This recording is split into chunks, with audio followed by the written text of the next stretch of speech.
మేము చూస్తూనే ఉన్నాం మీరు చేసే స్టూడెంట్స్ గురించి పోటీగానే, అసలు వాళ్ళ గురించి ముందండు నేను విద్యార్థులకి ఏమైనా ఆపద ఉంటే నేను ఉంటా వాళ్ళకి అండగా అంటున్నారు.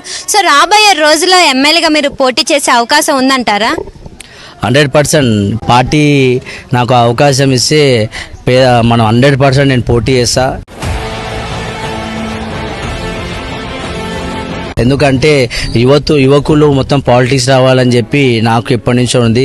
నాలాంటి యువకుడు పాలిటిక్స్లో వచ్చి ఒక ఎమ్మెల్యే గెలిచిననుకో అది అందరికీ ఆదర్శంగా ఉంటుంది. కాబట్టి 100% నాకు పార్టీ టికెట్ ఇస్తే 100% నేను పోటీ చేయడానికి రెడీగా ఉన్నా. అంటే స్టూడెంట్స్ బాధ తీర్చడం ఒక లెక్క, మనం అంటే మీరు ఎమ్మెల్యే అయ్యాక మొత్తం మీరున్న ఏరియా మొత్తం ప్రజల బాధ్యత కూడా మీదే ఉంటుంది. హ్యాండిల్ చేయగలరా మీరు అసలు? 100%.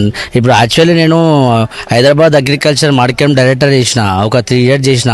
అప్పుడు కూడా నేను రైతుల పట్ల పూర్తి అవగాహన ఉంది. మా కాన్స్టిట్యున్సీలో కూడా ప్రతి ఒక్క స్ట్రీట్ లైట్లు లేకుంటే, డ్రైనేజ్ ప్రాబ్లం ఉంటే నా దృష్టికి వచ్చిన వితిన్ ఒక 4-3 hours దాన్ని సాల్వ్ చేసినాం మనం.